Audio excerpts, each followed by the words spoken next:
But when Dr. Kaufman was talking about Adam Schiff and about how many lies he told, remember he was on television for 3 years lying on CNN to the American public. But it reminded me of a little story. There was a story about a guy who died, and he went to heaven and he met Peter at the gates of heaven.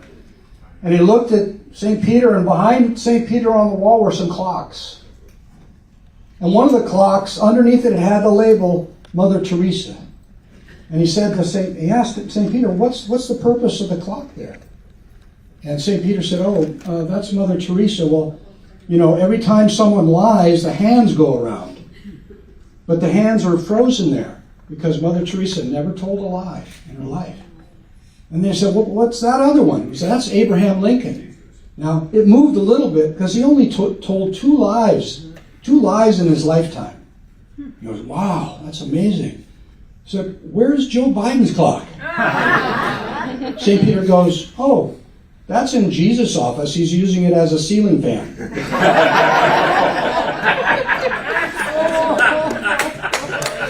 Okay, let's welcome up again Dr. David Burgess. Okay.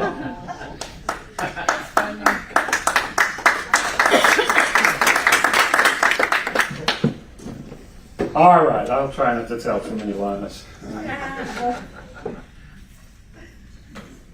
Okay. I'm providing the shallow entertainment. These guys are the heavy guys. So, we've looked at the French Revolution and the Russian Revolution. Now we're in the middle of the woke revolution. My son actually tells me, woke used to be a term that they embraced, but now they don't like it. So it's, I guess, the social justice revolution. But so whatever we call it, that's where we are, right? So, and I think Frank alluded to this in the response to his question earlier. It's different. It's not the exact same thing. A lot of people are calling it, Marxism or stuff, but it's really not. So the French Revolution offered a rationalist vision. We saw that, based on liberty, equality, and fraternity. These are the highest ideals of Enlightenment thought, right?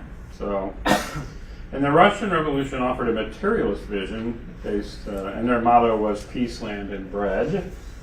That was the Bolshevik slogan, representing the material well-being promised by the revolution. They didn't get any land, they didn't get much bread, and they certainly got no peace. So these are the highest ideals of materialist thought. So the woke revolution, as we know, it promises DEI, right? Diversity, equity, and inclusion.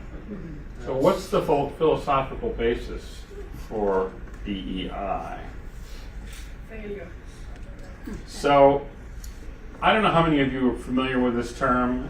It's one that's very popular in academic circles, but it's called postmodernism. So after the collapse of the Soviet Union, sort of the class-based analysis of Marxism went out of favor. But the race and gender theorists, and we're going to learn much more about them, and you're already dealing with their work now in our country's life. But so they replaced the class-based critique of Marxism as the cutting edge of radicalism, and they replaced Marxism with a new philosophical basis, postmodernism. So postmodernism, okay, this was, most of these slides are actually used as teaching tools. This is not one they would use, right? But it does point to a little problem. Anyway, we'll talk about this later. But postmodernism, they're not really atheistic. They're what I would call post-atheistic. They not only reject God, but they reject truth itself. Right? The rejection of truth is based on the theory of deconstruction, which I'll explain in a few minutes here. Deconstruction questions the very idea that there are any fixed meanings, right? Meaning is always relative. It's always something deferred or constantly changing. It's really a pure form of relativism. And without this stable sense of meaning, there can be no truth. Right? So not only is there no God, but there are no universal truths. No religious truth, no philosophical truth. And this even includes rationality and science. They're anti-enlightenment. That's why I say postmodernism they're not militantly atheists, they're indifferent. They're indifferent to the very question of God or truth. In fact, this is one of the key figures. Actually, he invented deconstruction, Jacques Derrida. And he says things like language is all subjective and the real meaning of the text is unknown, right? So, and he also says that without truth, there is no God, right? Yeah. But I would say it's equally true that without, he says that there is no truth without God. I'm sorry, let me restate that. He says there's no truth without God. God is the foundation for truth. But since they reject God, that means there's no truth either, right? It's equally true that there's no truth without God, right? So what is truth then? Well, they use a term called meta-narrative, right? And what is that? It just means it's a story we tell about our stories, right? It's a story we tell ourselves about the meaning and goal of life and of history. So, if truth is just a story, where does it originate? This is actually a picture of another French postmodernist theorist. His name is Michel Foucault. And so what we understand as truths are just expressions and extensions of power. That's what Foucault says. Knowledge is produced by the powerful, and it serves the purpose of maintaining their privilege and power. Foucault refers to this as power knowledge. Knowledge, whatever else it is always an expression of power. Right? So that's how he writes power knowledge. Right? There is no power relationship without the correlative constitution of a field of knowledge. Right? There's no power without knowledge. There's no knowledge without power. That's basically what he says. They're two sides of the same coin. So I just want to point out there is some similarity here with Marx, right? But there's also a key difference, right? So this is actually not from Foucault, but somebody interpreting him. So the historical formation here, in the beginning, like the revolutions we studied before were a rejection of feudalism. The form of power was considered domination, and the forms of struggle were ethnic and religious. In Marxism, capitalism was the historical formation, and exploitation, which they use a lot, and class struggle is the form of struggle. Right? So in the modern world, or the postmodern world, really, the form of power is, they consider subjection. So it's in every institution. Foucault writes all these books about the history of, like, the birth of the clinic and the birth of the prison, things like this, social institutions, right, orphanages.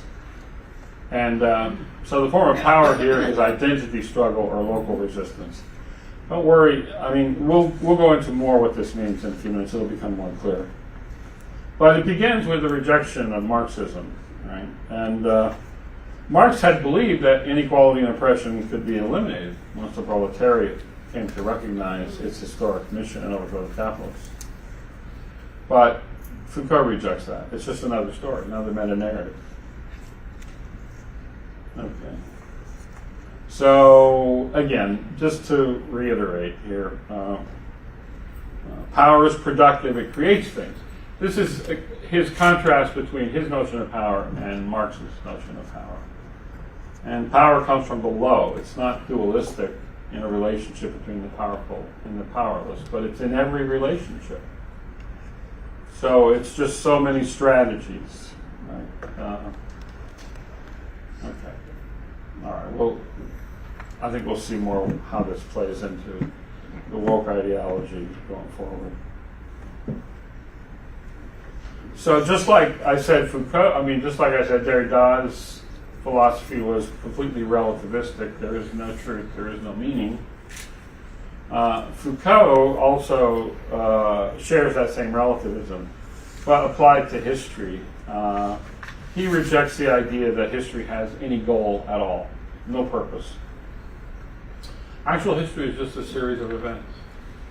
I don't know if they're entirely random, but they lead in no particular direction. So, and again, it includes a moral relativism. All beliefs and all opinions are equally good, or I would argue, therefore, equally bad. And all true statements, worldviews, and theories are equally true, or equally bad. So power is everywhere. It's in every relationship. It's in every institution. Power is not concentrated in two classes. That's the most important thing. It's a clear distinction with Marx, and it's more of a grid. What does that mean? Okay. All right. Please study this. This is his understanding of how power operates. All right. Well, it's a little complicated, so maybe I'll give you a quick gloss on it. There's a power grid. We're all part of a grid. Think of it like a grid, and you have a place in the grid, right? And then, so the power is dispersed throughout society, but not equally, of course. Some have more, some have less. But it can't be tamed, it can't be eliminated, it simply has to be resisted or wielded. So the only way to fight the power of the privilege is either to resist it or to fight it with a counterpower. Right? So this means that there's not like two classes of oppressor and oppressed, but in every relationship there's these potential. And I think that's what's key and important here and what's different from Marxism. Right? Whatever else Marxism was, but they did have a utopian vision that we could get out of this problem. For Foucault, there's no getting out of it. You're caught in it, and you're just part of this power grid that's controlling you. Right? So, and they say, therefore, human nature is socially constructed. Right? It means that whatever we are, as whatever our gender is, or what's human, or what race or ethnicity, it's all determined by the social grid, by society, right? Human nature, it's like, in a sense, there's a correlation to Marxism. Human nature is a function of social conditions. But for Marx, it was just class, and it was determined by the economy. But for Foucault, it's in everything. Okay. So, again, this is a diagram. These are the kind of diagrams they use to explain. Let me just give you a quick gloss. Social constructionism means that your identity is determined by your place in the power grid. It's endlessly fluid, depending on the forces acting upon you. This is what the postmodernists mean when they say our identities are socially constructed. There is no stable or fixed you. You are constantly being constructed by the forces of power around you. Right? One little editorial comment. Maybe you can see it's actually a little more pernicious than what went before. But anyway, we'll go into that a little more. So to say that race, for example, is socially constructed means my identity is based on the social meaning people have attached to it, as we see in the first line. It's not based on any immutable characteristic that I possess. Nothing to do with me at all, but it's assigned to me by society. So in many respects, it has less to do with skin pigment than it has to do with my place assigned to me in the power grid. Right, that's what essentially postmodernism is saying. Same thing applies to gender. Right? Society imposes definition on me of what it means to be a boy or girl, man or woman, and expects me to conform to it. Okay, that's the philosophical basis, right, of the gender theory, which we'll be looking at in a minute. I call this the founding myth. You know, we saw before, like, Rousseau has his founding myth of the noble savage, and Marx has his founding myth of historical materialism, of primitive communism. This is like, before everything else, this is what is. Right? There's no truth. Everything is relative. It's all just narratives, stories that we tell each other. And all identity is socially constructed. I call it a myth in that it's the unquestioned first principle behind postmodernism. By myth, I mean these ideas don't need to be argued or demonstrated. They're just simply asserted.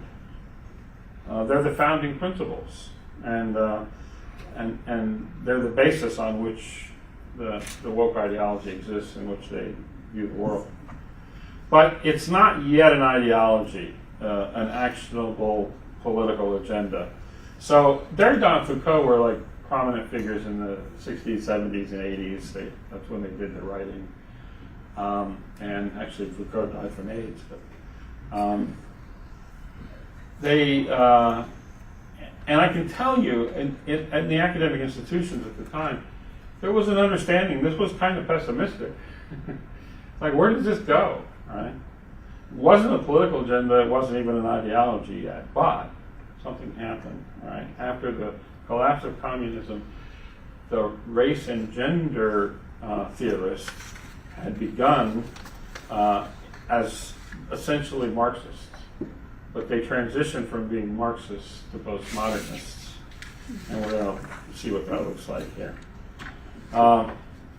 So, again, let me point out that as with the French revolutionaries and the Bolsheviks, philosophy itself does not make revolution. It takes an ideology and a political program. So beginning in the 1990s and 2000s, postmodern philosophy was adopted by the race and gender theorists who had previously been Marxist. So this is Kimberly Crenshaw. She's a leading figure in that transition. She's the person who came up with the idea of intersectionality, which we will be looking at in a minute. So she was one of the ones that began to turn this postmodern philosophy into an ideology. This is Judith Butler. She's is a leading gender theorist, and like the CRT people, the critical race theory people, she replaced class-based critiques of Marxism and adopted postmodern philosophy as the basis for a new revolutionary ideology. Butler was and is a key figure in gender theory and also in queer theory. Her book, Gender Trouble, was a seminal work in promoting this. So I've actually had an opportunity to attend seminars with some of these people in my studies. Okay. So, as we've seen, postmodernism, they rejected the Enlightenment, they rejected truth, they rejected universals. It meant that they rejected objective truth and science. It's so odd, actually, a little side comment, because you have one group of progressives arguing that, you guys aren't scientific. And the other group is arguing, well, science is just a bunch of fairy tales, right? So, anyway, it's not always consistent. So, they rejected objective truth and Enlightenment culture, and they claimed then, especially the race and gender theorists, that the Enlightenment culture is oppressive to marginalized groups. So in the absence of objective truth as a standard, right, what did they adopt? It was my experience. And my experience is the ground of woke ideology. And the truth of their experience is, they say, that they feel oppressed, and therefore it exists. because they experience it. Right? So truth, this is, you hear this a lot these days, that truth then is replaced with, oh, this is my truth. Right? You've heard that, right? My truth. Right? Which you can't argue with. Right? So therefore they win. Right? That's the point. This is actually a new book that's come out. I haven't had a chance to read it yet, but I will be soon, I hope. He says, this is Mark Goldblatt. This is like the new cogito, right? I feel, therefore I am. And this is like what woke subjectivism is, right? No, it's clever. I'm going to have to read this. So let's go over what are some of the elements of the woke ideology. The first one I'd point out is standpoint theory. So standpoint means that, again, remember, we're in this Foucauldian power grid, so where you are in the grid will determine your experience. And what you experience determines what you know. Right? And it's really not any more complicated than that, whether you agree with that or not. So it's the position from which you view the world, right? From which you experience the world.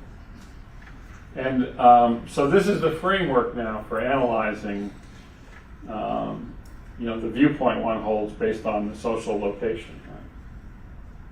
So this theory actually originated with Nancy Hartsock, who's, again, somebody I studied with. She was originally a Marxist, but this was adopted and adapted by the woke ideologists, by the race and gender folks. Actually, she began to move more in that direction as the intellectual climate changed.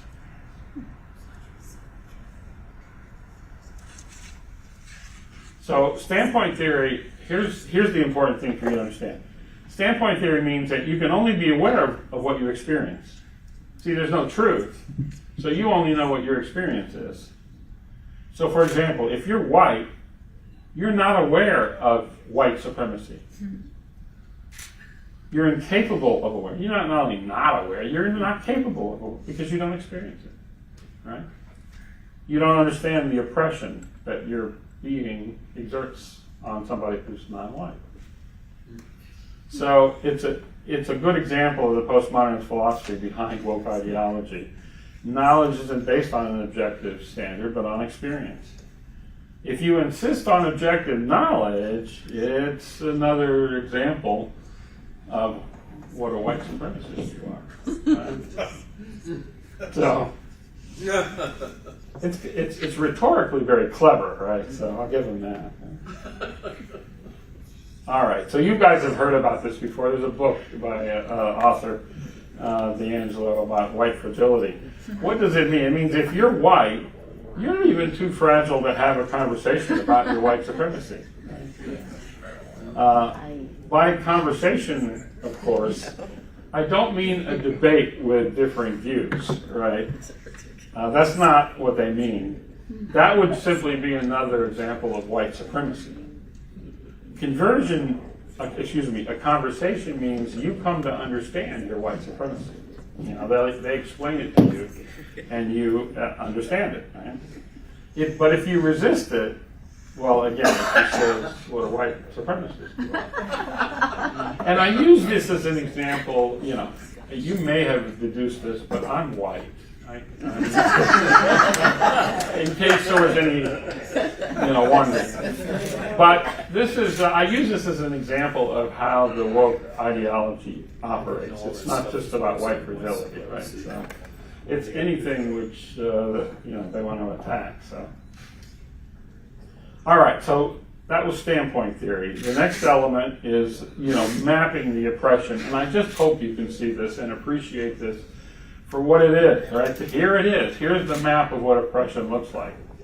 This is the domination line running through the middle, right? So if you're in one of these groups up top, like you're attractive, for example, or young, where's Joshua? You're oppressing me. Right? Because it has a correlative, old, right? There I am, old, right? So But in each one of these lines, there's an oppressor group and an oppressed group. So it's not class-based anymore. It's in every relationship, because that's what postmodernism says. But this was too linear, even for them. So this is Kimberly Crenshaw's. So again, there'll be a quiz later. So I hope you get all this. But these are, so you see the numbers, and these are the different axes of oppression. And it's called intersectionality. Oh, wow. So, and this is a quote from her. I keep hitting the microphone, sorry. Intersectionality is a lens through which you can see where power comes and collides, where it locks and intersects, right? The intersectionality. It is an acknowledgement that everyone has their own unique experiences of discrimination and privilege, okay? So intersectionality takes that linear concept of oppression and makes it three-dimensional, right? Okay.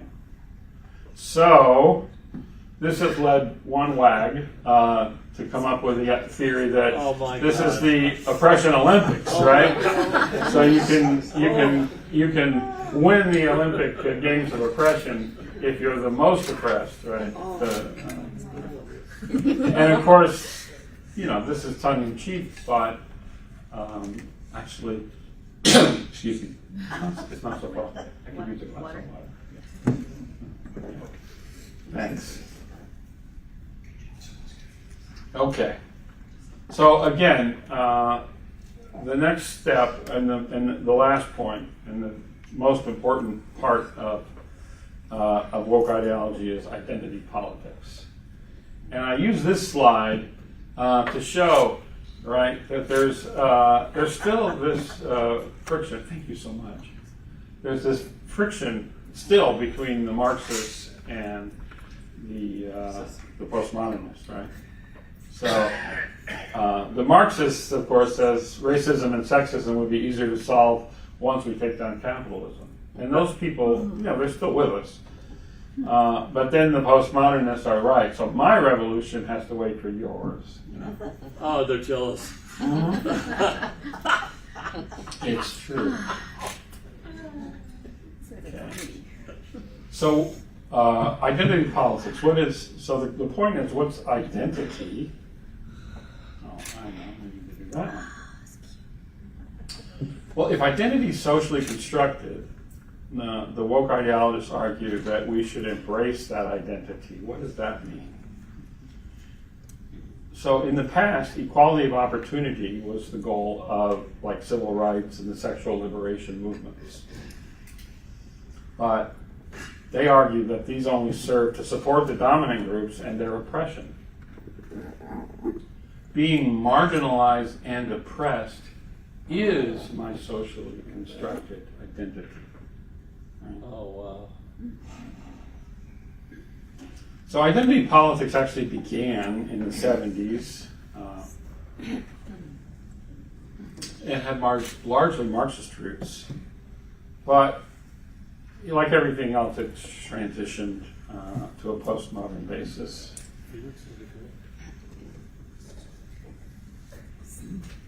Okay.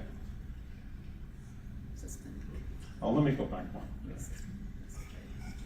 So they adopted the view that political struggle now meant society must affirm their marginalized and excluded identities. So it's not that there has to be a place for me to succeed within society. It's that society has to embrace me in my marginalized state. So, in my view, we're sort of back to Descartes. That's why this whole thing has just been an extension of some of the secular Enlightenment philosophy, right? Because this is like the complete realization of the idea of the Kojito. All truth emanates from me. Previously, it was based on my thinking, but now it's based on my feeling. So that means that any notion of good or evil has to be redefined to fit the oppressive narrative. And I gave the slide away, but this is where we get the 1619 project, right? For example. In the liberal worldview, society could be reformed. In the Marxist worldview, society could be rebuilt after a revolutionary transformation.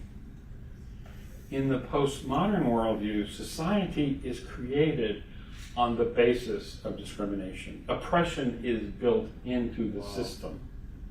That's what Nicole Hannah-Jones argues in the 1619 project. You know. I don't actually recommend it as reading, but you know, just so you know, right? It's built into the system. You can fight power with power, but you can't tame it. So the only thing you can do, I guess, is destroy the system. But even if you do, they're not really promising a utopian outcome. It's just more endless struggle.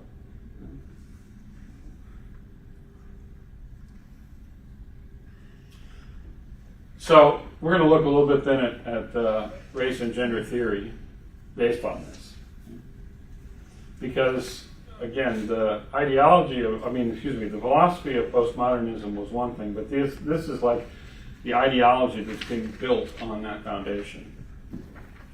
So CRT began actually as a Marxist legal critique. And so these are the tenets after transitioning to postmodernism, right? Racism is entrenched, as I said. It's intersectional. It has dominant narratives in education. It insists on things like objectivity and meritocracy, colorblindness, equal opportunity. These are clear signs of oppression, right? Well, we didn't used to think so, but now we know better. So the experiential knowledge of people of color is legitimate, and we have to understand that. So the counter storytelling, it's what my experience says. Right? Okay, so that's the transition, and that's what critical race theory is now teaching. So radical oppression, it's just systemic. It's built into the system. Racism has been woven into the social fabric of our society. Casting a blind eye or not acknowledging it will not improve things. Okay. This is what the woke ideology is teaching. The same is true for gender oppression. It's systemic. So it made a turn from Marxist to postmodern. So you can see, actually, again, this is a slide they use for teaching. So the material then represents Marx, right? Marxism. Symbolic is the postmodern. So in the material, it's the bottom slide line is the objective is equality. But now the objective is difference. It means you have to embrace me in my difference, whatever. If I say I'm a pig, then you have to see me as a pig. Or Pinocchio. Mm-hmm. And if you wonder why transgenderism is such a hot issue, it's kind of the tip of the spear of the fight of gender oppression. Right? So it's like if you don't fit into the one or the other, then this is the ultimate difference, right? I'm not what you think I am, what you've created me to be.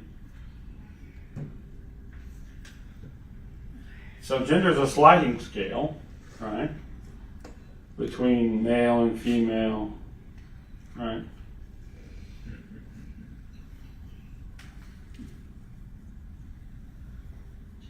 And I mean, literally, you can move along the line here. That's the. And again, these are not my slides. This is what is being used to teach this. Wow, that's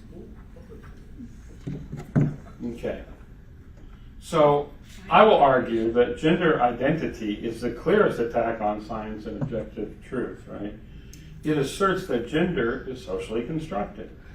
And biology, again, that's science. It's considered the term they like to use is essentialist, Oh, wow. which I guess means that some people think it's a fact, right? But since science is a product of the oppression of the Enlightenment, biology should not stand in the way of me expressing my own lived experience. These are buzzwords that I'm using here, but that's the ones they're using, right? I'm not making them up. And the cutting edge, I would say, of gender theory is queer theory. It is purposely deconstructive, meaning that it's designed to be subversive and to break down all distinctions. Even those previously considered untouchable, right? I mean, they argue, the homosexual community has long argued that it's a biological fact, right? It's innate. But since they don't believe in biology and they don't believe in biological innateness, they argue with that. They reject this as more biological essentialism.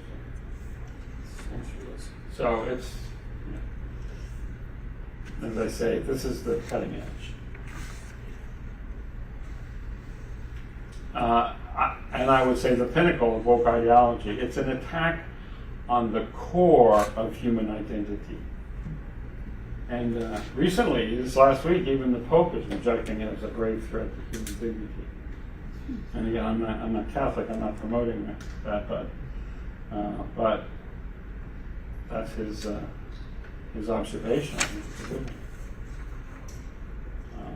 So.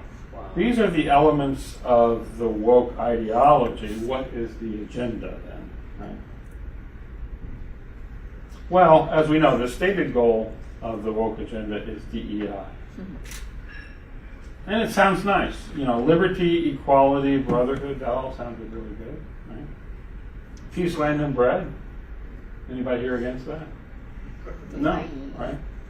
The revolution promises systemic change, to dismantle the system in the name of DEI. So this is you may have seen this image before. If not, this is frequently used to sort of show what equity really looks like. And equity really is the core of DEI. So equity means we all have an equal outcome. So, and it looks so benign. The tall guy didn't need his box, right? So let's just take it from him and give it to the shorter guy, right? That seems fair, right? So Bob, you have a nice car, don't you? Would you like to put the keys up here, and then we'll figure out who the most deserving person is? See, there's a very deserving person over there. And if we take your car and give it to her, then it'll be fair, right? Just saying. But that's her truth. I will point out, this has been tried before, people. This has been tried before. You remember the French revolutionaries. They wanted to take the property from the Catholic Church and distribute it, right? How'd that work out? It was all done in the name of fairness. And we can't forget Martin Lasses from the Ukrainian Cheka, right? So this has been tried before, and it doesn't work, right? Just creates more civil war. So, up to now, and again, we're still in the middle of this. It's playing out. Right? So, we haven't gotten to the guillotine or the gulag yet. But DEI has made a march through the institution. It began in academic institutions, first university, and then filtered down into K through 12. And those of you who have interact or worked on school boards or in schools, it's in all the schools. And it's also embedded in all the corporate HR programs, right? It's also the S in ESG. Have you all heard of ESG? Okay, it's the environmental, social, and governance.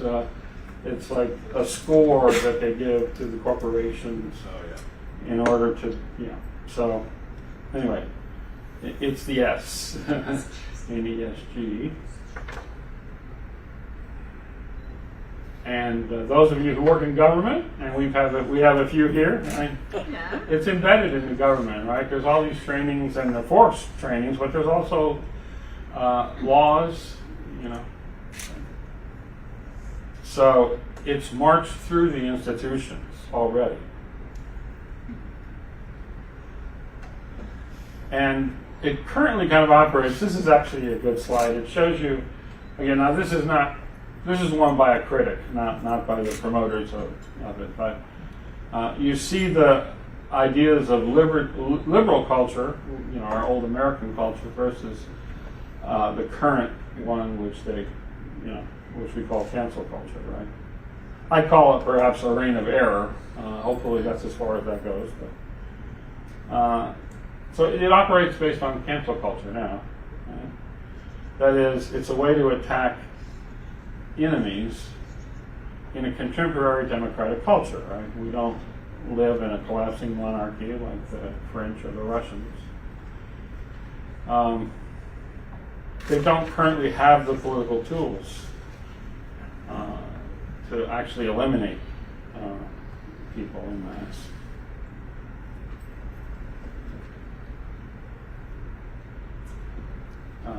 But I will finish with this. If the level of dysfunction continues to grow, a tipping point could be reached. If enough people become dissatisfied with the American experiment, if they make enough of an impact so that people say, you know what, the whole American system is it's systemically corrupt, racist, sexist, whatever. And you have no choice but to get rid of it, right? And this would allow, potentially, a Robespierre or Lenin to arise with a solution. Not a big deal. I'm saying it's not unthinkable, but it's not inevitable either. So, once again, let me go back. You've seen this slide. It's the same pattern we saw in the French and Russian Revolution. History tells us, what happens when they gain political power is that enemies to justice have to be eliminated. So we need to recognize this pattern and come up with an alternative that addresses our challenges by bringing people together, recognizing each person's God-given value. And with that, I will turn it over to Frank, and hopefully he has a better story to tell.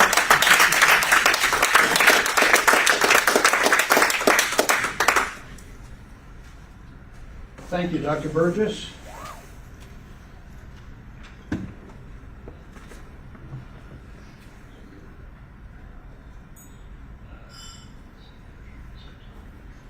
Let's welcome Dr. Kaufman.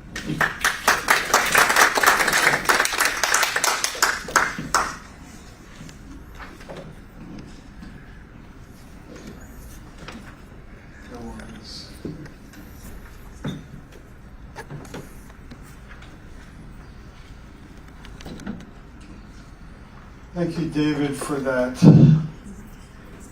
enormously depressing.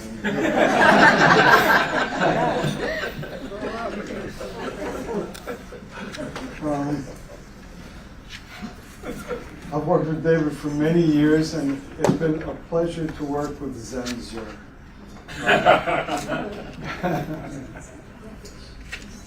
Yeah. So this concluding lecture of the day is an effort to represent an option past the kind of hideous dystopia that David said is a distinct possibility, and it is a distinct possibility. So I've named this presentation "The End of Woke Culture: A New American Future." We come to the concluding presentation of the day. We have just heard from David about the present ideological torrent driving a focused and systemic effort to dismantle America as we know it. This ideology has strategically and purposefully embedded itself in Western education at every level. Through media and childhood indoctrination, its goal to control all social institutions as left-formed college graduates fill up positions in all sectors. Gramsci and Domsky of the Frankfurt School called this the long march through the institutions. We also learned from David that this ideology, what is called wokeism, or we've identified as wokeism, is far more virulent and invasive than its rationalist and materialist predecessors. It is important, in my opinion, missing this fact, this is important, that it is more virulent than its predecessors. Missing this fact damages the strength of the patriotic front line. There is a tendency to think that Marxism got knocked down in the 90s, wobbled to its feet, just beating the count, and has mounted a successful comeback using better, more effective strategies. This is not the case, as we've just heard. Part of the reason of this seminar is to make clear that we face a more difficult enemy that we cannot overcome if we do not clearly identify and understand it. The ideology attacking and destroying America and free societies is no longer Marxism, any more than an F-35 Lightning II is a World War II P-51 Mustang. They're both planes, they both fly, they were both built for the same purpose, but it would be a mistake to go to war without knowing the difference between the two. If the metaphysical force attacking us now is hypersonic, our defense must match those capabilities. Throughout the day, we have seen the binary, twin rails of choice whenever excessive injustice and human suffering drives us to want to help. One rail removes God, one rail renews faith. When social inequality reached a breaking point in the Enlightenment, French philosophers made God lower than human reason. This led to the French Revolution, the Reign of Terror. The constructive side chose religious reformation and awakening, which eventually blossomed in the birth of America and its ever-growing freedom and equality. Later, when social inequality reached intolerable extremes from the Industrial Revolution, options were similar. Marxists made matter higher than both God and humans. This produced violence, tyranny, mass death, and incarceration. Those on the faith and reform side created a century of remarkable progress in race, gender, and economic equality. The prosperity of free societies eventually crushed communism, both as a theory and politically, through the involvement of faith-affirming world leaders such as Ronald Reagan, Margaret Thatcher, Pope John Paul II, Lech Walesa, and others. Today, a certain cadre of radical and progressive intellectuals still cling to Marxism, often from the comfort of their multi-million-dollar homes near Harvard Yard and their corrupt not-for-profit scams. But the philosophical avant-garde, Marxism is essentially defunct. David accurately described our times as post-atheist. The current divide and attack from the left is far more complete and more serious than earlier revolutions. What is now removed from the human experience is not God, the object of faith, but it is now a concerted effort and effective removal of meaning, order, and even language itself. The force of total obliteration fuels race and gender hatred everywhere and all the time. Anyone who tries to point out this horror, as David pointed out, is framed as consumed with hate. Woke power has its laser focus on the means by which to silence the righteous. The success of the progressive left to remove truth and replace it with subjective experience is the final weapon of division. It brings us to the total silencing of dissent by all and every means. This is the DNA of today's revolution. It is not Marxism. It is not an economic theory. It forbids thinking and speaking. It forbids dissent. Oh, this is, oh, by the way, we're lucky that we're even in America still, because something very close to the destruction of our country happened not so long ago, as many of you can see. At Pearl Harbor? Yeah. Yes, a little worse. A little worse than Pearl Harbor. I'm just trying to get my bearings. And World War II was combined.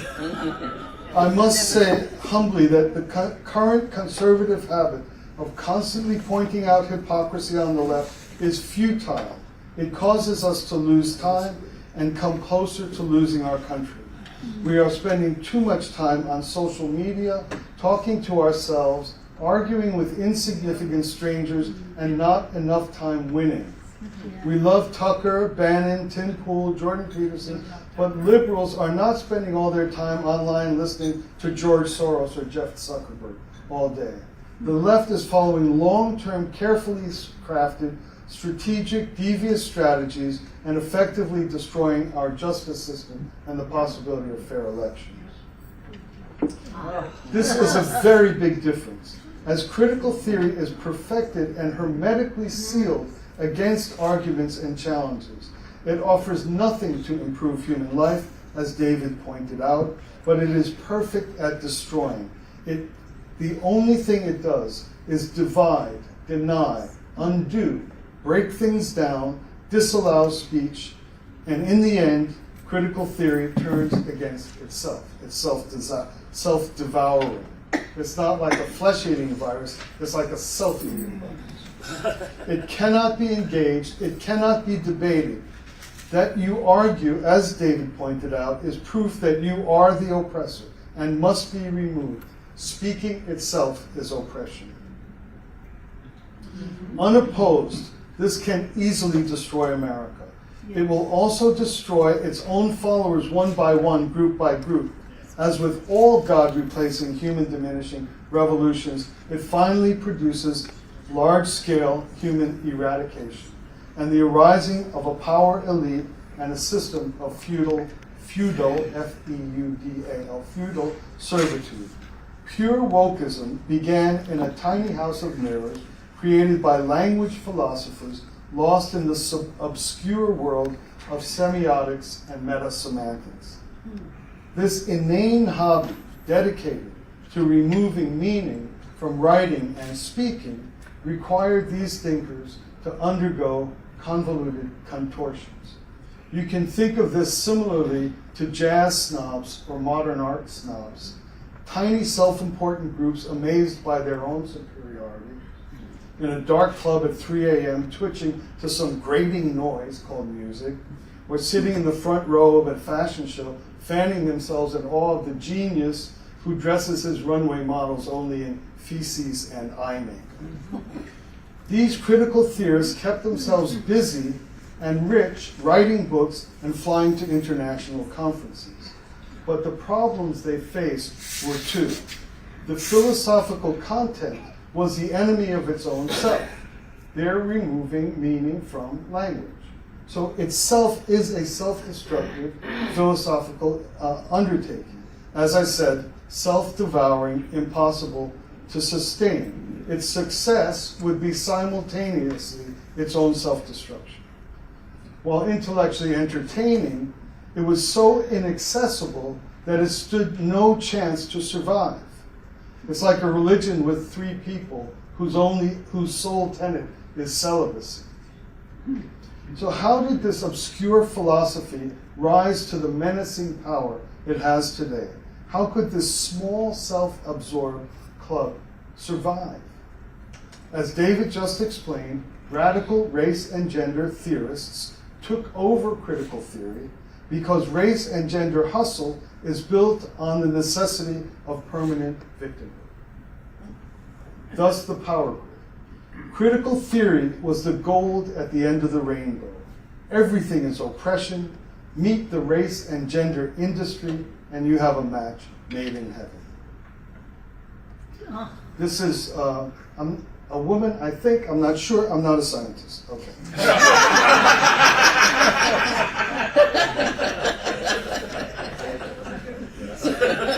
In short, postmodern critical theory rose from the grave and became the pervading ideology of division, leading the charge to destroy America with such surgical precision that it makes Marxism look like a kid with a Nerf gun. By bringing the war of violence and vengeance into race and gender, these new fans of critical theory were able to do what Marx could not. It is not oppression from corrupt clerics and monarchs that plague us. It is not oppression from capitalists and bourgeoisie. No, it is oppression from someone born white, from someone who insists that words have meaning, from someone who suggests that punctuality is good, who says rapists in skirts should be allowed in schoolgirls' bathrooms. Anyone to critique any of these matters are hate. Any views are hate. They are all oppression. They must be destroyed, silenced, jailed, or bankrupted. Who decides? Again, as David pointed out, my feelings decide. Together with David, I hope this gives clarity to exactly what is attacking us and what is overrunning us through all institutions, including government, media, education, and corporate life. Where does this new, have one right after to create a pleasant, Where does this new and perfected form of anti-freedom, anti-America, reject God response to social injustice fit in with the stream of binary options we've shown so far today? Acknowledge a creator, you advance towards equality and human benefit. Deny a creator, you travel down the path to human destruction and annihilation. The French Enlightenment, revolutionaries ended up worshiping reason. The second rejection of God, undermining physical life. A creative relationship with nature, this time it was Marx.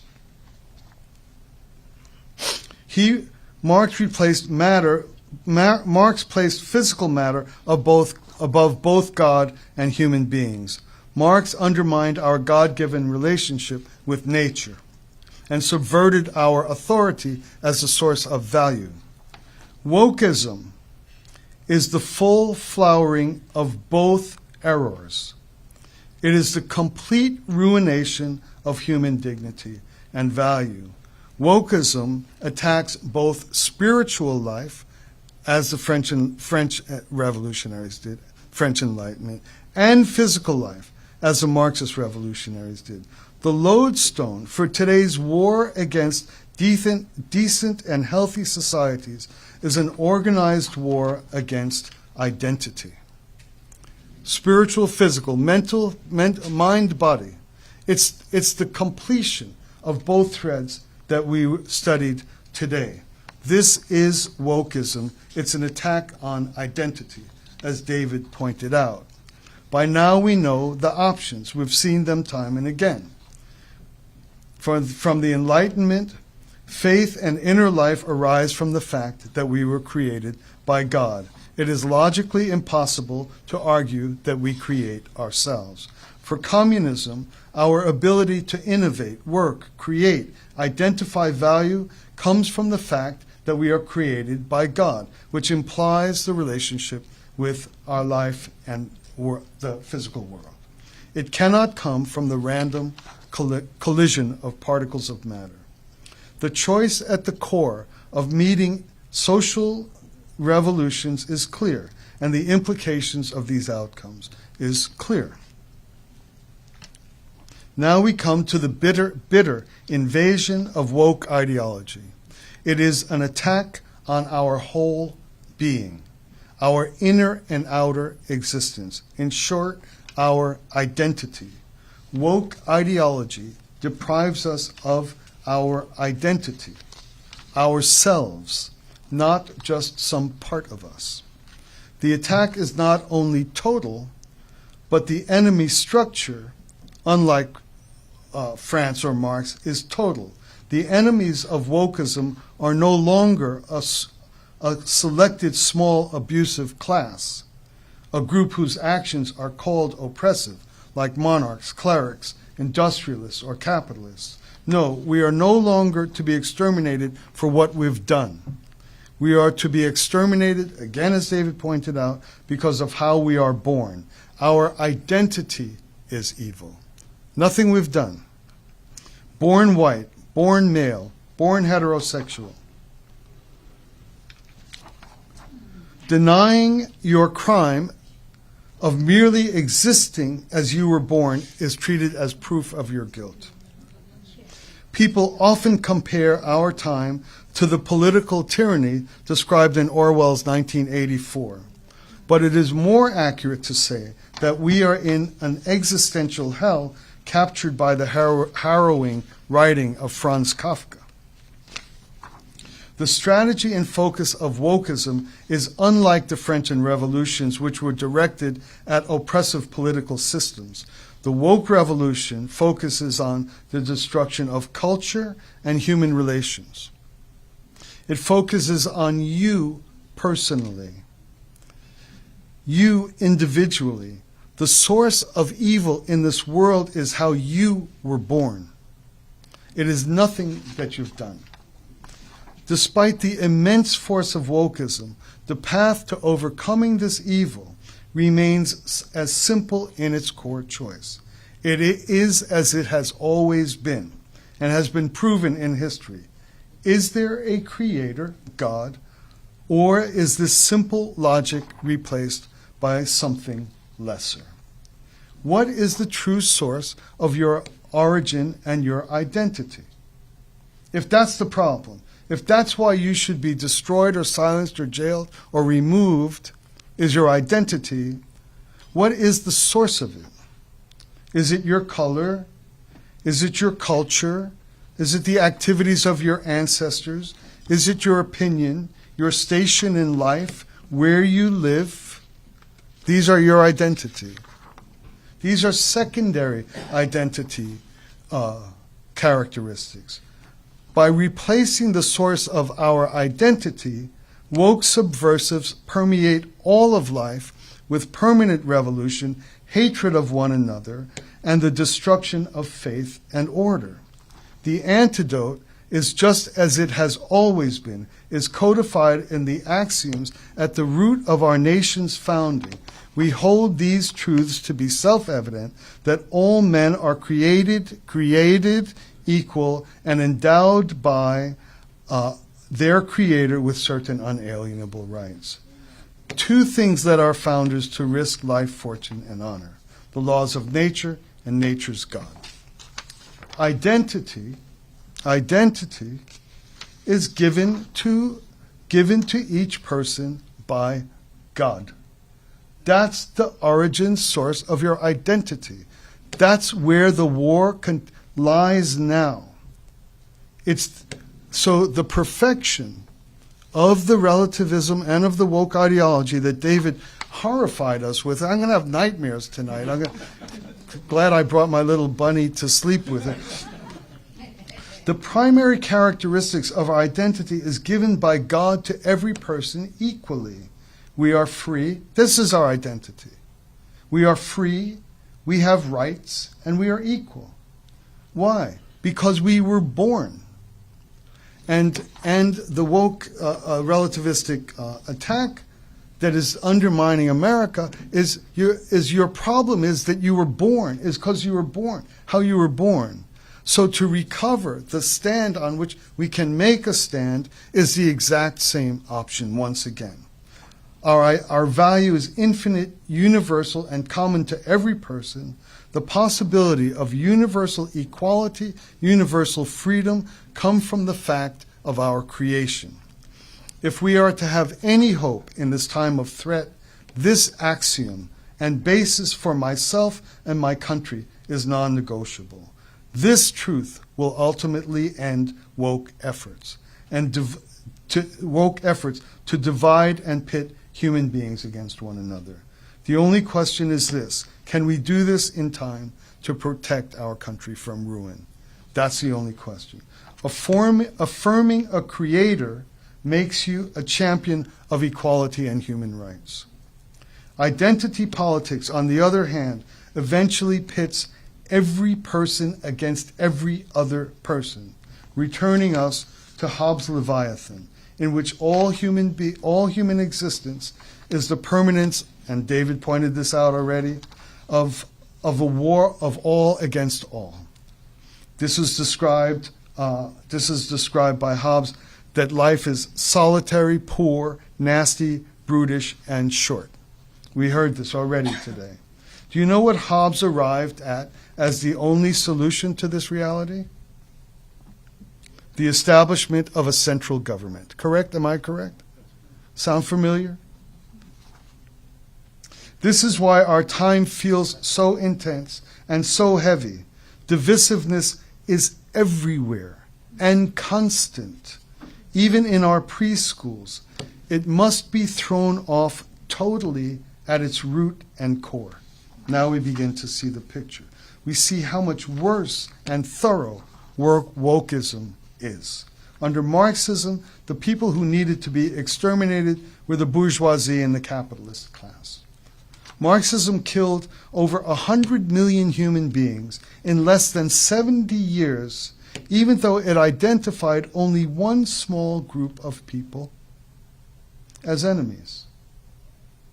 One small tiny group, bourgeoisie and capitalists. And in 70 years managed to kill over 100 million people in the name of bringing that to pass.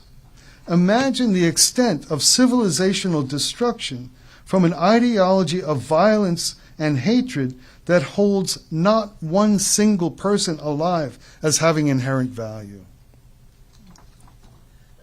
Undermining basic order and the inherent value of our God-given identity contributes greatly with demonic greed to people willing to carve themselves up into inoperative pieces trying to destroy their own birth identity. The transsexual movement is the tip of the spear and the most violent and aggressive form of wokeism, because it is an effort to create an army of people who have mutilated themselves in an effort to annihilate their own identity. These are the true believers. The wokeists are accusing you, every one of you, they're trying to destroy your identity.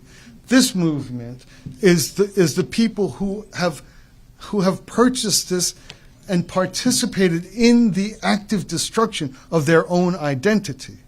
That's why there's an assault on, what is it? What is it called? Sex assigned at birth, or gender assigned? Yeah.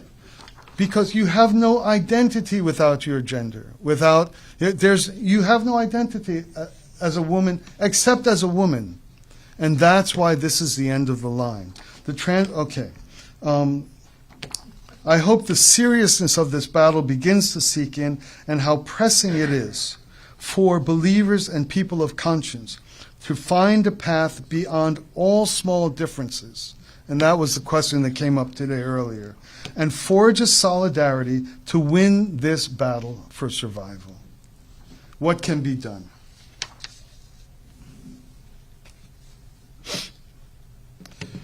Okay. This is what we've been presenting today. What is new and distinct about what we've been presenting today? First of all, the analysis. It provides a concise and total account of the historical roots of woke ideology. It draws from the history of God-denying ideologies what is radically new and unprecedented in its power to destroy. What distinguishes it from Marxism?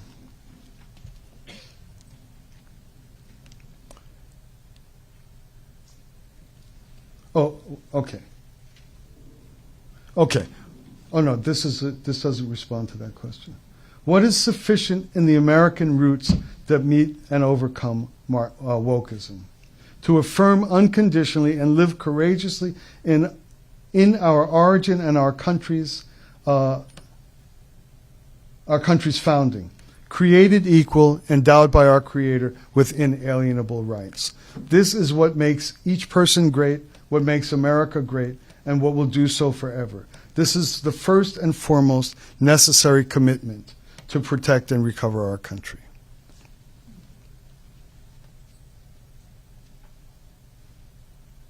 What is sufficient in America's founding roots? Are America's founding roots alone sufficient to overcome wokeism? The ideology that we're working against is more pernicious and diabolical than anything we've ever faced. Additionally, the circumstances in which we are trying to fight this war are more challenging due to a number of issues. One, global interdependence. National sovereignty is harder to maintain under circumstances of global interdependence. We just saw the Francis Scott Key Bridge collapse. The interdependence of nations in a global economy, etc., is much more difficult to protect national sovereignty. The rise of technology to make total surveillance possible. It's far more difficult to maintain personal sovereignty. The attack on community in the age of AI, social media, and transhuman medical technology interfere with identity. These are the circumstances which, on top of the ideology being more pernicious, our environment and circumstances are more difficult. So is the mere repetition of declaring ourselves faithful to our nation's founding, is that enough now to meet the wokeism? That's the question. Because that's what I've been putting forward all day long in meeting the French Enlightenment response, in meeting the Marxist response. What in America's founding is sufficient? Oh, that's a repeated? Yeah, repeated. Okay. Repeated. Okay. What additionally is needed under the circumstances? Here's the first point I wish to make in terms of what we're advancing in terms of a counter-proposal and how we need to move forward, what we hope to introduce that's new and that can help your work, your organizations, and your efforts to preserve and protect America. When America was founded, it was actually founded by Christians from Europe who had just spent the last century murdering each other at such enormous rates that the only reason why the 30 Years' War ended in 1630 was because they were exhausted. They ran out. They couldn't kill each other anymore. That's how the 30 Years' War ended in 1630. These were Christians, all Christians, Catholics and Protestants, Protestants in the North, Catholics in the South, and they had spent a quarter of a century murdering each other this is in the name of Christianity. How is it that those very same people could come to the United States and build the greatest, most beautiful country that ever lived?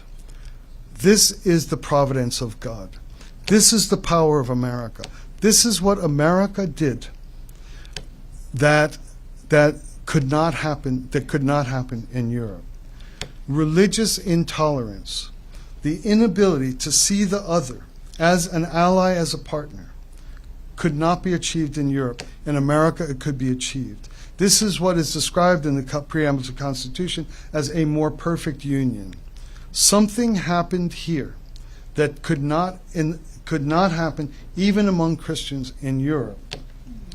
That image on the left is the founding of America through one of the most violent collections of people, but they came in the name of faith to affirm the question I received in the morning. It was in the name of faith. It was not in the name of their religions, their religious what is it called, identities, but in their faith. It was the Americas' ideal of surrender to the providence of God in America that created the United States. Now, the United States is no longer merely a collection of Christians, or even Christians and Jews. It is a collection of every single people. It's been happening for 240, 250 years. United States has become the home of people of faith of everywhere in the world for the past 300 years. So the more perfect union that our founders identified in the preamble to the Constitution needs a step up. That is a next step in what is needed to meet the woke ideology. We have to confirm the source of our identity. That is the front line. That's our Normandy landing. That's our Normandy landing.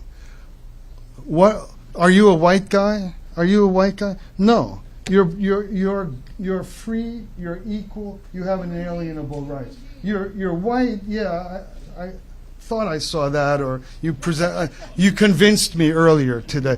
But it's not your identity.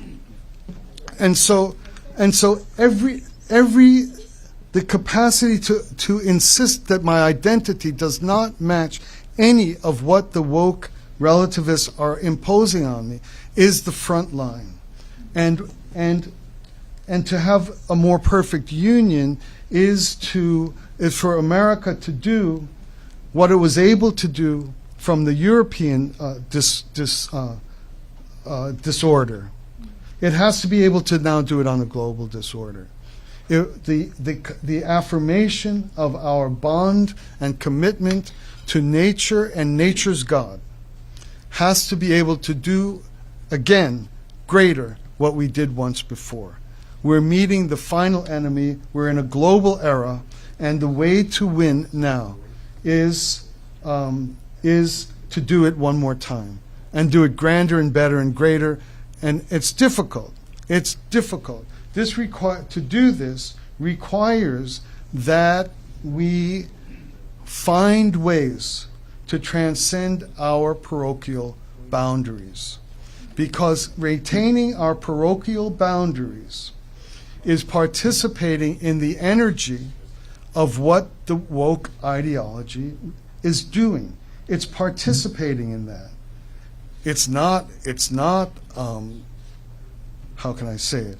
It's not making a small distinction between Zim and Zur and Zay and Zer, but it is making a distinction between, you know that joke about this guy who's going to commit suicide off a bridge, and he goes, "Are you a Christian?" He goes, "Yeah," and he goes, "Where? What kind of Christian? Protestant or Catholic?" "Protestant." "Yeah, I'm a Protestant." It goes on and on and on. He goes, "Are you Protestant? Are you like a Southern Baptist?" "Yeah, Southern Baptist." Southern Baptist 1943 convention? Yeah, 1943. Southern Baptist 1943 convention, no musical instruments?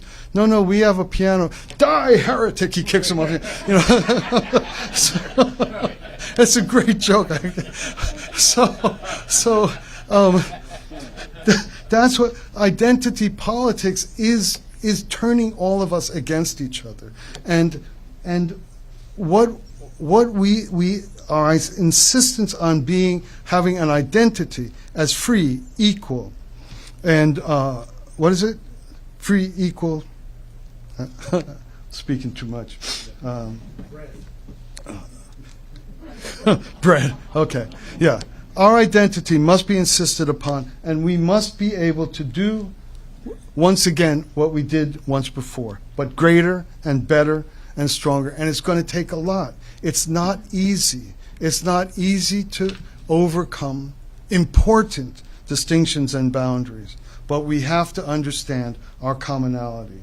The second thing is that the guarantee of freedom in the Constitution is individual freedom, individual sovereignty.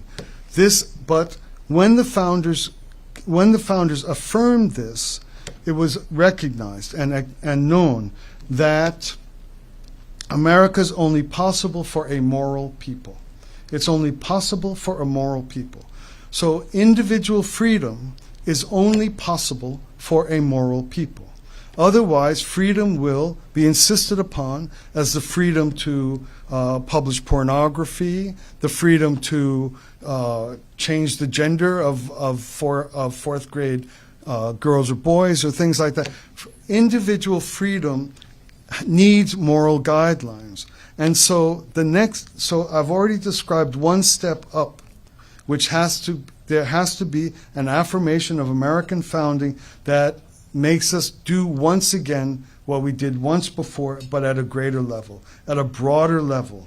We have to somehow find the common religious devotion of my Hindu friends, of my Jain friends, of my shaman friends, etc. Anyone who has the common sense to affirm the Creator is the protector against the assault on identity and identity politics. The second thing is that what our founders created was individual freedom that was sufficient in an era in which religious life was presumed and family life was presumed. And that's where we became a moral people, and that's why free people could create the greatest nation ever. In the interim, the rise of science and other social factors have greatly eroded the capacity of religions to create a moral people. This room happens to be full of religious people and full of moral people, but generally in society, the power of the religious institutions to create a moral people has not been sufficient to protect a nation that radically affirms individual liberty. It's just not. Like hookup culture. Hookup culture. This is the nature of the social environment in which our teenage children live. It's taken for granted. Nobody's even fighting against that. I've never even heard a single conservative person ever go crazy about Tinder. Tinder, isn't it a swipe left, swipe right, and just sleep around, and they have competitions, see how many people they can sleep with. I don't know of anybody who's putting up a fight against that. They wave the white flag. So how do we retain the genius of the guarantee of freedom that is God-given? It's because you're born, you're free. And recover the necessary basis of freedom established by our founders. The response is this: freedom to do what? Freedom to do what? And this is an important slide for me. I've already described that calling myself created is what makes me sovereign. Oh, that's the word I was looking for. Sovereign, equal, and free. That's why. Does this have a pointer in it? Oh, look at that. Yeah. That's why I'm free. Why I'm sovereign. And where my identity comes from. Why did God grant that freedom? Why? Why did God make human beings free by birth? Why is that the nature of human identity? That does not exist in the Declaration of Independence. It does not exist in the preamble to the Constitution. It is not inherently taught. And that is the next additional step that I believe is needed now, in which the conservative right and the moral crusaders and the people protecting our country will win. The reason why God created us free is because love cannot exist unless human beings are free. You might like me, but if you had no choice, you can't say you like me. You have no choice. Freedom is the requisite for love to happen. So in addition to just the declaration of freedom, there has to be, at this point, a new American revolution, which is the purpose freedom and purpose. The reason why God created human beings free is so that love is possible. That is just a matter of logic. It's not a declaration of faith. It's not a religious tenet. It's a logical thing. Love is not possible unless someone is free to create it. Otherwise, it's just robotics. It's just or threats or fear or something like that. That's why megalomaniacs struggle, because they can't get anybody to love them. All they can do is threaten them with fear. The purpose, what the founders knew is that human beings were being free, but they never introduced that the purpose of freedom. And the purpose of freedom is that you're capable of loving. What does love do? What does love do? It creates families. Love creates families. And this is the way to retain the genius and vision of our founders, and to reintroduce the guardrails in which freedom, before we had the guardrails of a basically religious society, a moral people. Family is the guardrails that contradicts the statement, I'm free to do anything.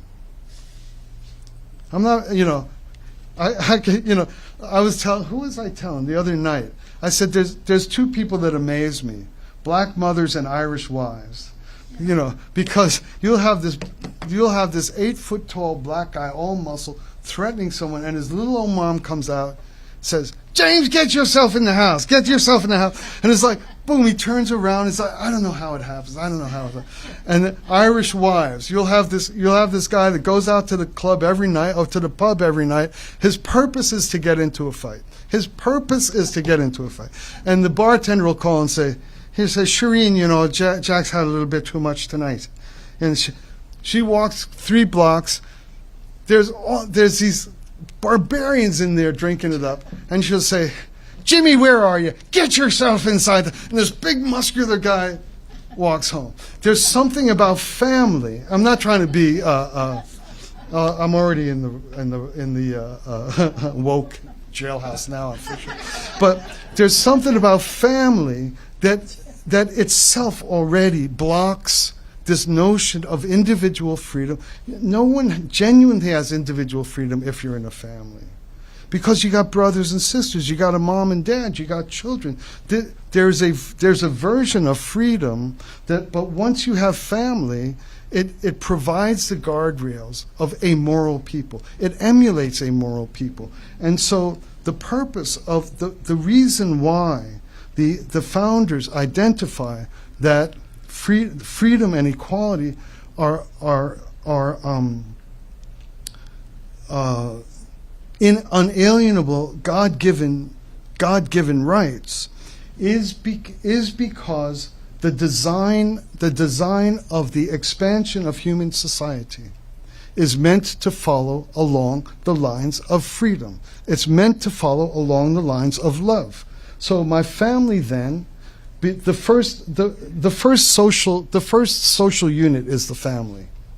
Now I have obligations here. I'm a member of society. I can't go out and spend all the money. Somebody's going to go hungry. The next size of social unit is a church or club. It's the first larger thing that doesn't have blood relatives in it. It's people I care about, people I take care of, people I'm obligated to, that they're not my blood relatives. And then the next larger thing is district or county or parish or whatever it is. These are people I don't even know. It's because of where I live. And so they're people I don't even know. But if it's expanding through the origin of my identity as being born of God, or being born at all, then the expansion of even the nation reflects God. And so the final thing I would like to point out is a repetition. The twin rails, the on-off switch, the binary, created or something other than God. God or something other than God. And the God part, to me, is like, it's not preaching. It's logic. Tell me anything that's created itself. I'm not putting religion on you. I'm asking you to answer a simple question, a piece of logic. But once you've identified that I'm created, then you look to other texts and then say, we're created with inalienable rights. We're created free and equal. And this is a stand against identity politics. This is a stand against the pernicious direction of the radical relativism which David haunted us with a little while ago. Created. Second, and then a more perfect union. I've asked Americans, and I'm asking all of us here, to add into our fight, into our work, into our organizations. Please add an encouragement or help Americans to have a next revolution. The same kind of revolution that allowed America to be a place where Christians stopped murdering each other all the time. And now we're bigger than that. We're filled with everybody. And so we need an even greater capacity to start to embrace an even greater and wider form of cultural affirmation, of spiritual affirmation, of religious affirmation, and things like that. And that will take care of that side of things. And then one additional thing, created by God to be free and equal. Why? Why? The purpose God founded America. The purpose I'm created free. There's only one reason to be free. It's not to publish pornography, or it's not to go drink beer at the ball game every single night of the week or something. The reason to be free is so that you're capable of love, and love produces families. And once we recover the purpose for American life and the purpose for birth, and recognize that we're extending the sovereignty God gave me into the first social unit that exists, family, then we're on track. Then we're on track to recover our country. I have another list, like I showed you, of all the people who continue to drive the greater equality among races and genders and things like that. But I'd rather conclude with this one repeated affirmation and these two small additions that I think will help the contemporary conservative front line. Okay, the repeated one, the binary. Are you created or not? The extra one, a more perfect union. Do it again. Let's do it again. Let's do it one more time. Let's do it bigger. And there will be no stopping us. That's the great work of David Hernandez. Hernandez, do I get it right? Yeah. It's like there's nobody outside. There's no longer one kind of group anymore. Everybody is in there in the realm of common sense. And then the next little addition, not only just demand my sovereignty, born free, created free, live free or die. Why?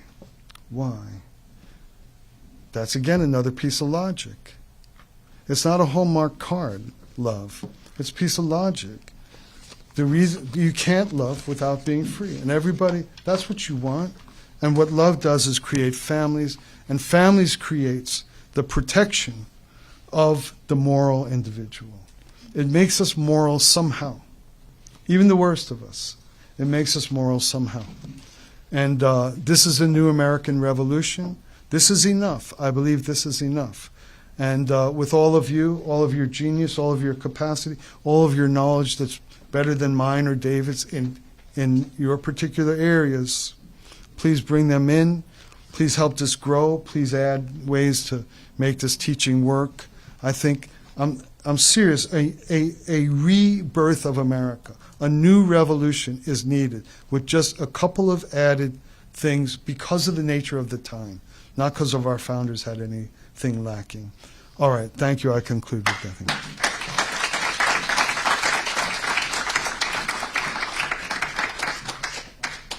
Let's have one one last round of applause for both David and Ken.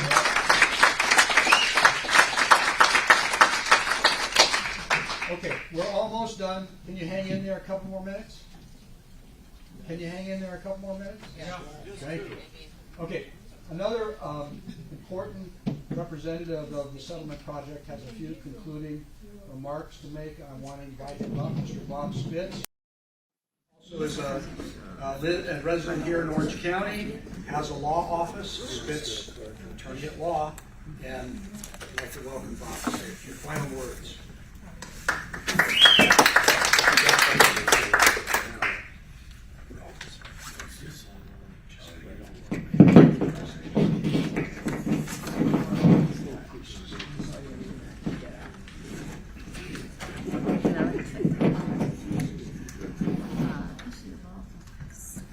Okay, thank you very much, Dr. Kaufman and Dr. Burgess, for those amazing presentations today. I think everybody can realize that this is a battle for America. We are at war today with an ideology that seeks to destroy everything you and I stand for, everything that has been built up for this nation to be God's nation, one nation under God. Facing today, and as Dr. Kaufman has pointed out, we want to strive for a more perfect union. America was founded upon certain values. We have to perfect those values today in order to resist and overcome the ideology we're fighting against. What is ideology? It's ideas plus action. So on our side, we have to have ideas plus action. And we're so thankful to have so many political people here today who have put their ideas into action to make their city and the state a better nation. This ideology for action needs to be spread throughout this United States. And so we are putting on programs not just here in California, but throughout the nation. If you happen to be in an organization that has a nationwide reach, please contact Settlement Project to find out where there might be other programs and events like this where you might be able to bring more people to come to understand, because it's an ideology that has to be transforming into action. So the more people that understand it, the more action we have, the better we can accomplish the goal that we have today. So this event, we're very happy and grateful that Epic Times has been filming this event today. So there's going to be a historical record from the Epic Times, the greatest newspaper in America today, after the Washington Times, which I helped to found, but that's another story. But it's being filmed. That will be available. You can contact us to find out how you can get connected to the Epic Times in this this videotape, because you can just play this. This is a program that you can then play to other people so they can come to the same understanding. The next thing I want to make sure you understand is we want to duplicate this event as many times as we can. If you have an organization and you have people that you want to hear this, we want to help you. We want to put on that program. You just contact Settlement Project, sp12.org on the internet. We will help you create another program just like this. We can either train your people or we can bring our people here to put on a similar event with your church, your organization, your situation, whatever it might be. We need to get this understanding out. This is the battle for the sake of our future, for your children, your grandchildren. If we don't win this battle, you see what can happen. The French Revolution, the Communist Revolution. This ideology that the left has is more pernicious than any of those ideologies, and the result can be even worse. They don't care about your God-given creation. You are just an object. You are just an object. They don't care about your divinity, your God creation. You're just another individual that if you don't go along with what they believe and you don't support what they believe, you don't exist. And your existence should not continue. So that's what we're about. So there's two things I want you to see if you can help us with. One is to expand this program and to further it in other places more times. And the second way, if you don't have that kind of an organization, if you'd like to contribute to our organization, we are just a grassroots, just getting started, the small group of 6 of us here in California, and our own contributions. That's all that it's taken so far to put on this program. If you can expand that, if you can help contribute to us or contribute to your own organization to put this program on, the contributions will go a long way. We operate on a shoestring budget. We don't spend a lot of money doing what we do. So to the extent you can contribute or you can help us financially, that will help this grow. We want to reach as many people as possible. There's an election coming up in November that is all important for this nation. Not only do we need to win that election, we have to go forward. We can't just stop in November. November is not the end. November is the beginning of a new America. If we can reach with this ideology, a new kind of society where every individual, every person can understand that this is true. We're talking about truth. There is not relative truth. There is not gender identity. There is God's creation, God's truth. Not there, no truth. What they have is not truth. It's not real. What we have is the truth. We share this, everything you've heard today. I think 100% we agree upon these ideas. This is what America is all about. This is what those people came in faith on small little boats and crossed the Atlantic Ocean to come to establish. Now we want to perfect that union that God brought America to exist for this purpose, for you living today, to you fulfill the goal that God created America for. Please help us, contribute financially, contribute with organizations, and let's get the truth out so more people will stand with us and create a new America. Thank you.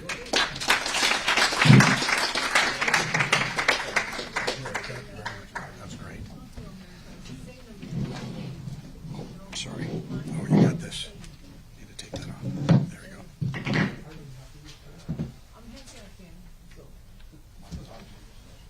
Keith, we're done. Everyone okay? Yeah. You're a little shaken? David's part's like, ah. Frank's part is like, yeah, okay, we can do it. God bless you all. Very wonderful. This has been a fantastic day. Let's give one another a big round of applause for being here. We are going to finish with just a closing prayer, in very short closing prayer. Let's thank the Settlement Project one more time. Let's give a round of applause because the revolution has started, but the information we get here is something that we can take out because the battle has begun.